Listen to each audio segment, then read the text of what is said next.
सुयोग सुनेंगे तो आज आप भी अपने आंसू रोक नहीं पाएंगे।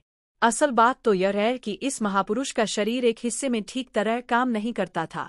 इसी कारण जब भी वे नामदान के लिए पहुंचते उन्हें हर बार यही कहकर वापस भेज दिया जाता, भाई अभी तुम नामदान के योग्य नहीं हो, अगली बार कोशिश कर लेना। लेकिन सोचिए, जिस इंसान के भीतर सच्चा प्रेम हो, सच्ची प्यास हो, वो कैसे हार मान सकता है। वो बाबा जी के समय से ही लगातार जुड़े हुए थे। कहते हैं ना सतगुरु होए दयाल तो श्रद्धा पूरी हो जाती है, सतीरु हो दयाल तो हर रंग में आनंद आ जाता है। वो भी बेचारे ना जाने कितने बरसों से एक ही आस में लगे हुए थे।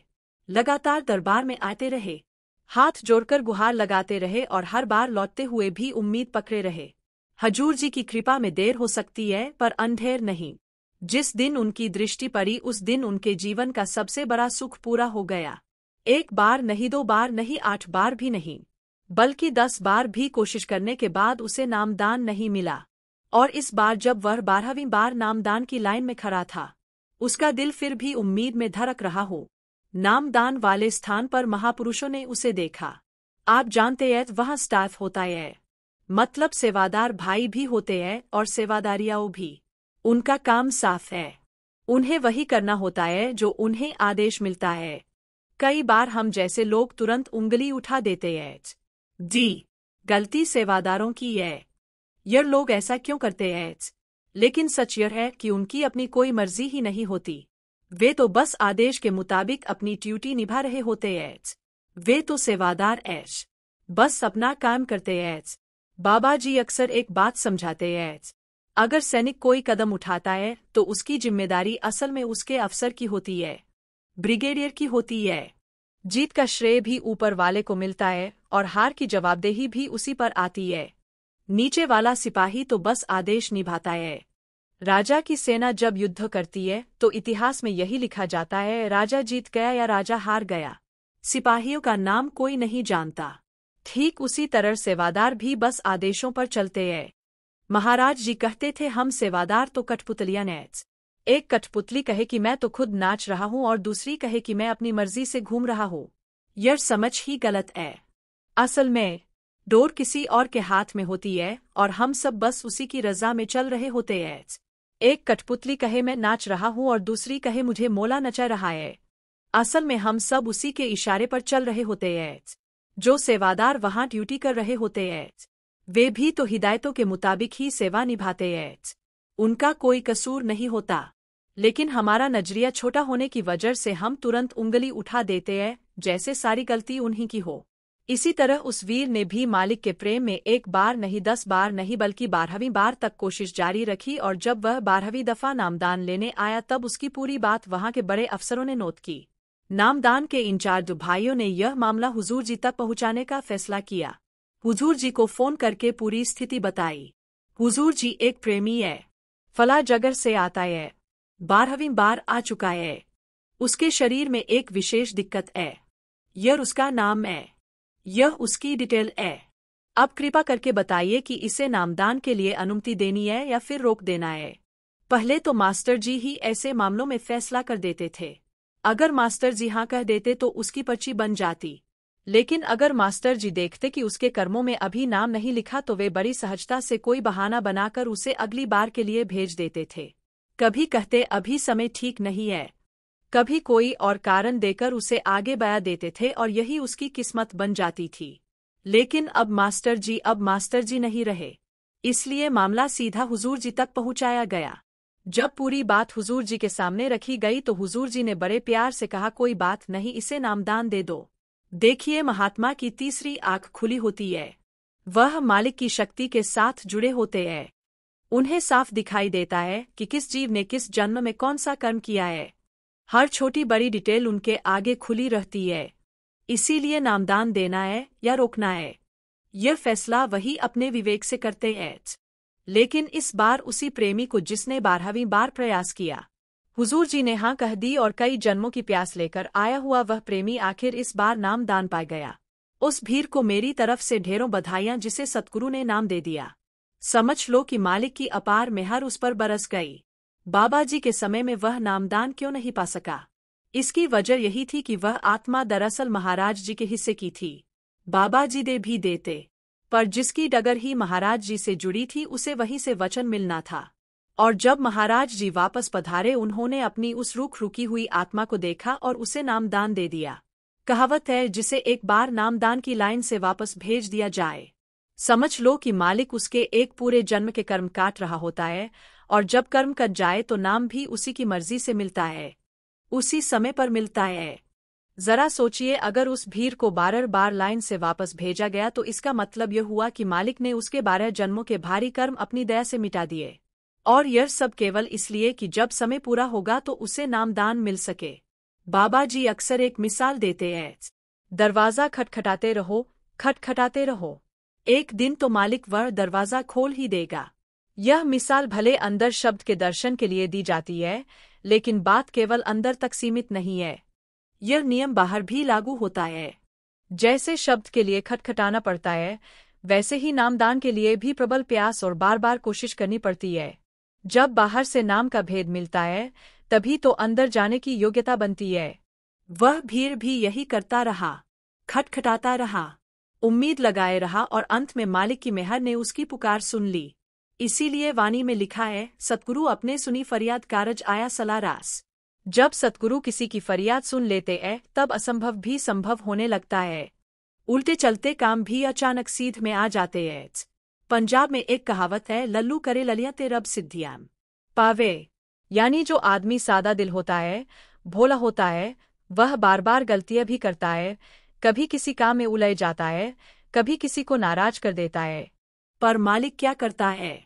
मालिक उसकी नीयत देखता है, और वही काम जो उसे उलझा रहा होता है, मालिक उसी काम को सीधा कर देता है।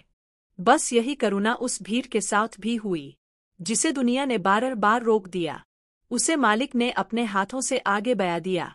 जब मालिक राजी हो जाता है तो जिन कामों के बारे में हम सोचते हैं कि यह तो कभी नहीं होंगे, वही काम खुद ब खुद पूरे होने लगते हैं। दया वही करता है, परमार्थ की सच्चाई भी एक ही है, सब कुछ उसकी मर्जी है, उसकी रहत है।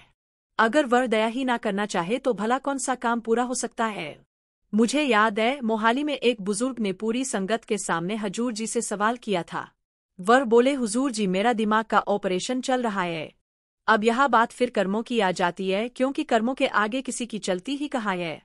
बाबा जी भी कई बार फरमा चुके हैं कि श्री गुरु ग्रंथ साहिब महाराज में साफ लिखा है, कर्मनी आपो आपनी के नेरे के दूर। और स्वामी जी महाराज भी कहते हैं, कर्म जो तू करेगा सो ही फिर भोगना पड़ेगा।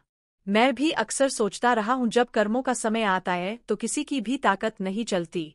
कर्मों की बात करी है, अगर हम अपने पुराने कर्म भुगत रहे हैं, जिन्हें प्रारब्ध कहा जाता है, तो हमें खुद भी पता है कि प्रारब्ध बदली नहीं जा सकती।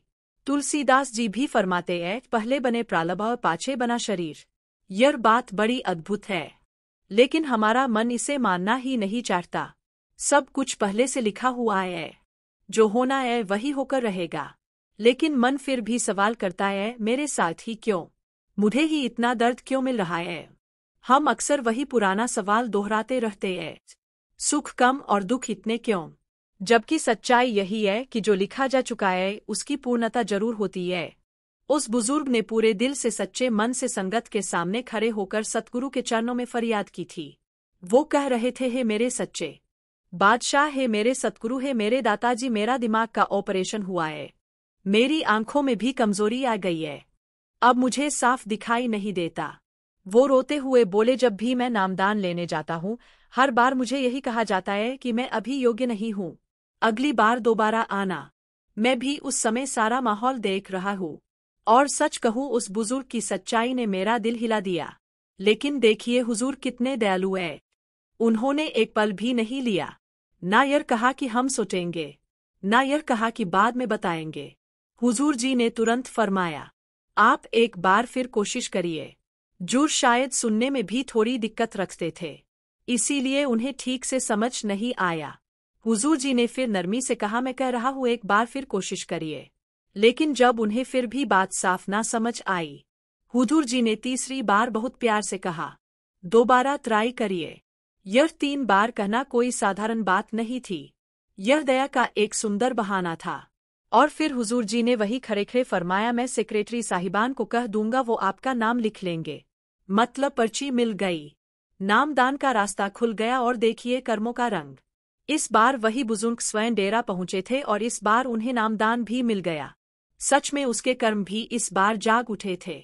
मैं यह सब देख रहा हूं और दिल से महसूस कर रहा हूं कि जब मालिक दया कर दे तो किस्मत के बंद दरवाजे भी अपने आप खुल जाते हैं।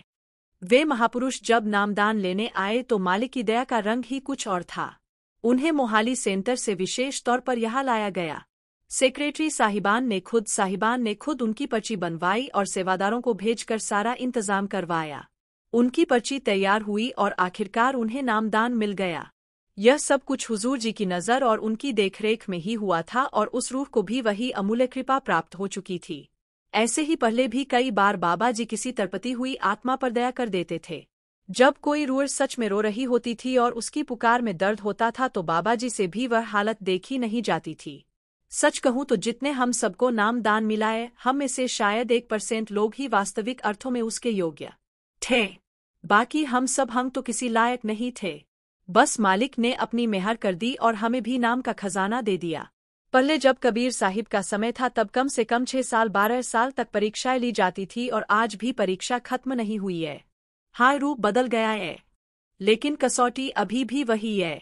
कई लोग कहते हैं कि बाबा जी आजकल परीक्षा नहीं लेते, लेकिन मैं अपने अनुभव से कह रहा हूँ परीक्षा आज भी है और बहुत गहरी है। महापुरुष अपनी मौज में कुछ भी कह दे लेकिन सिद्धांत कभी नहीं बदलते।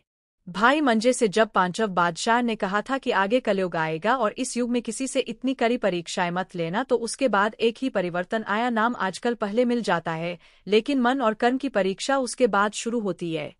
यह सब कुछ मालिक की दया है, हमारी योग्यता नहीं। कई बार रामदान से पहले मालिक अपनी मर्जी से परीक्षा ले लेता है और कभी वह परीक्षा बाद में आती है। पर सच यही है कि इम्तिहान जरूर होता है, चाहे आप उसे परीक्षा कह ले या पिछले कर्मों का जमा हुआ हिसाब पर देना तो पड़ता ही है। कबीर साहिब के समय में तो पहले 6 वर्ष तक कठोर परीक्षा देनी पड़ती थी, तब जाकर 5 नामों का भेद मिलता था। राजा पीपा की कथा हम सब ने सुनी है। जब पहली बार किसी ने उस पर गंदगी फेंकी तो वह भीतर से तिलमिला उठा था और बोला था कि अगर आज मैं राजा होता तो तुझे दिखाता कि मेरे हाथ में कितनी ताकत है। यह उसी की पुरानी हुमाई थी। लेकिन 6 साल बाद जब वह मालिक की राह पर पिघल चुका था, तब दोबारा जब वही गंदगी उस पर फेंकी गई तो उसने सिर झुकाकर कहा, शुक्र है मेरे मालिक का, शुक्र है, मैं तो इसी काबिल था। उस समय तक उसे धुन का नामदान मिल चुका था, लेकिन धुन का असल भेद उसे 6 वर्ष की साधना के बाद ही मिला था। और जब उसी के ऊपर दोबारा गंदगी डाली गई तो उसका जवाब बिल्कुल बदल चुका था। अब उसमें ना शिकायत थी ना चोट। वह सिर्फ मालिक का शुक्र कर रहा था और कह रहा था कि मैं तो इसी लायक था। नामदान तो मालिक दे देता है, पर वह सबसे ऊंची दांत जिसे प्रेम की दांत कहते हैं, वह हर किसी को तुरंत नहीं मिलती। पर जब मालिक किसी को प्रेम बख्श देता है तो उसके अंदर ऐसी आग लगती है कि ना पानी अच्छा लगता है, ना रोटी स्वाद देती है, ना अपना मन भाता है, ना घर के लोग अच्छे लगते हैं। दुनिया की कोई चीज दिल को नहीं भाती, वही खींचती चली जाती है। कल भी हुजूर ने अपने सत्संग में यही समझाया था कि वैरागी वह नहीं है जो दुनिया छोड़ दे, बल्कि वह है जो दुनिया में रहते हुए भी अपना ध्यान मालिक में लगाए रखे।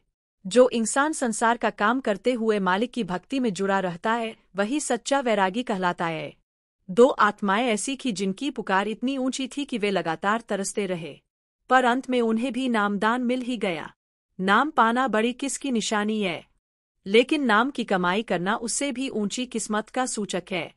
कबीर साहिब ने कहा, ए बिन आरस बिन पारस, सिर्फ नाम ले लेने से कुछ नहीं होता। धन्य तो वह है जो नाम को कमाई की तरह अपने भीतर उतार ले। यही रास्ता हमें समझाया जाता है और इसी मार्ग पर मैं भी चलने की कोशिश कर रहा हूँ।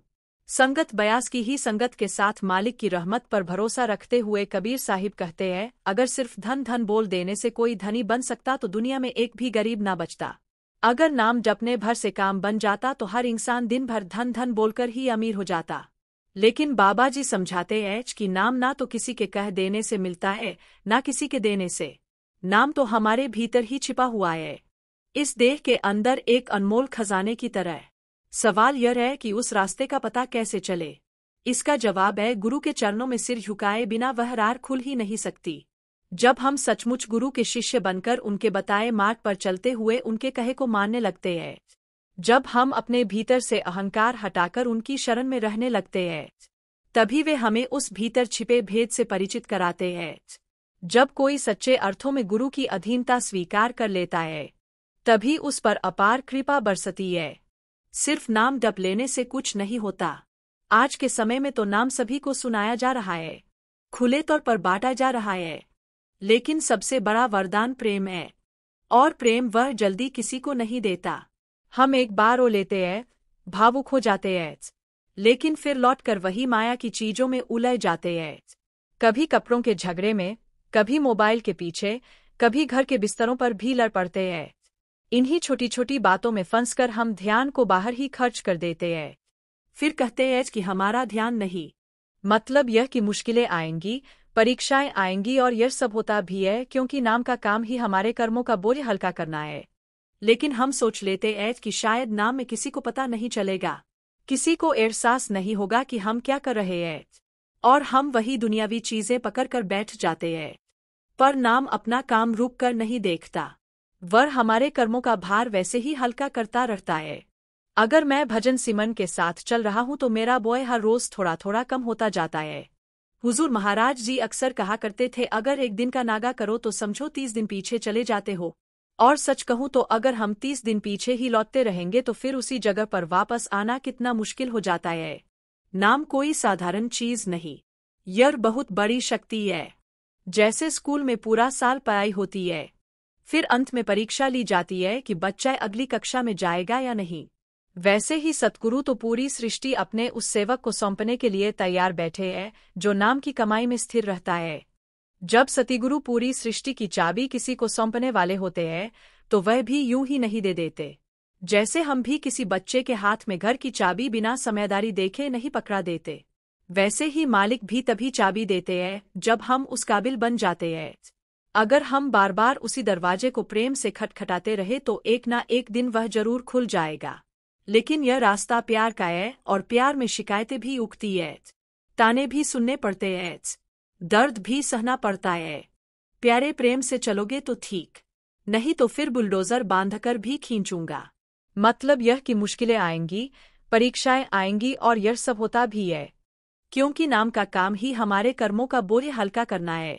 लेकिन हम सोच लेते हैं कि शायद नाम में किसी को पता नहीं चलेगा, किसी को एहसास नहीं होगा कि हम क्या कर रहे हैं, और हम वही दुनियावी चीजें पकड़कर बैठ जाते हैं। पर नाम अपना काम रुक कर नहीं देखता, वह हमारे कर्मों का भार वैसे ही हल्का करता रहता है। अगर मैं भजन सिमरन के साथ चल रहा हूं तो मेरा बोझ हर रोज थोड़ा थोड़ा कम होता जाता है।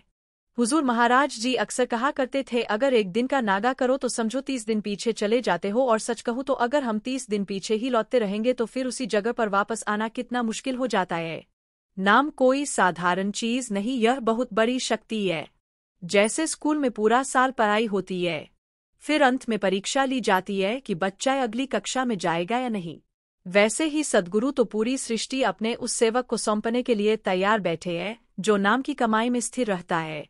जब सतगुरु पूरी सृष्टि की चाबी किसी को सौंपने वाले होते हैं तो वह भी यूं ही नहीं दे देते, जैसे हम भी किसी बच्चे के हाथ में घर की चाबी बिना समझदारी देखे नहीं पकड़ा देते। वैसे ही मालिक भी तभी चाबी देते हैं जब हम उस काबिल बन जाते हैं।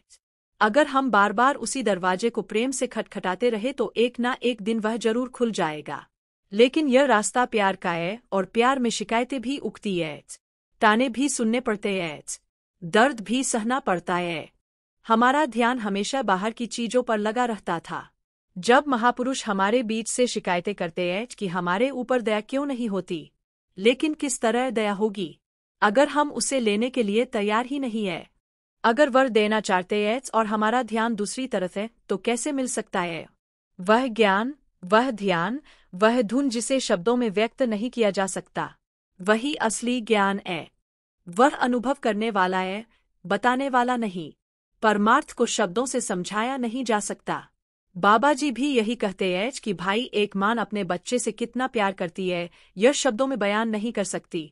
हमारा ध्यान हमेशा बाहर की चीजों पर लगा रहता था। जब महापुरुष हमारे बीच से चले जाते हैं तब हम रोते रहते हैं, शिकायतें करते हैं कि हमारे ऊपर दया क्यों नहीं होती। लेकिन किस तरह दया होगी अगर हम उसे लेने के लिए तैयार ही नहीं है। अगर वर देना चाहते हैं और हमारा ध्यान दूसरी तरफ है तो कैसे मिल सकता है वह ज्ञान, वह ध्यान, वह धुन जिसे शब्दों में व्यक्त नहीं किया जा सकता। वही असली ज्ञान है। वह अनुभव करने वाला है, बताने वाला नहीं। परमार्थ को शब्द वाला है, बताने वाला नहीं। परमार्थ को शब्दों से समझाया नहीं जा सकता। बाबा जी भी यही कहते हैं कि भाई एक मां अपने बच्चे से कितना प्यार करती है यह शब्दों में बयान नहीं कर सकती। मन को जीतना सबसे कठिन काम है। यह सबसे मुश्किल है लेकिन यह असंभव नहीं है। इसे केवल तब जीता जा सकता है जब सद्गुरु के हाथ में कुंजी हो। अगर हम उनकी इच्छाओं और उनके मार्ग में चलेंगे तो जीवन में सही योग कमाएंगे। जीवित रहते हुए मरना सीखना होगा। अपने अहंकार को छोड़ना होगा। यह सब उनके दया और उनकी कृपा के बिना संभव नहीं है। जब वह दया करेंगे और अपनी भेंट देंगे तभी हमारे अंदर मालिक के आने का एहसास शुरू होगा। हमें भाग्यशाली कहा जाता है कि हमें नाम मिला है, हमें पूरा गुरु मिला है। लेकिन हम अभी भी अपनी चेतना को दुनियावी चीजों में फंसा कर बैठे हैं। इस फंसी चेतना को बाहर निकालने का प्रयास करना ही हमारा धर्म है। हमें कोशिश करनी चाहिए कि इन दुनिया की चीजों को अनदेखा करें।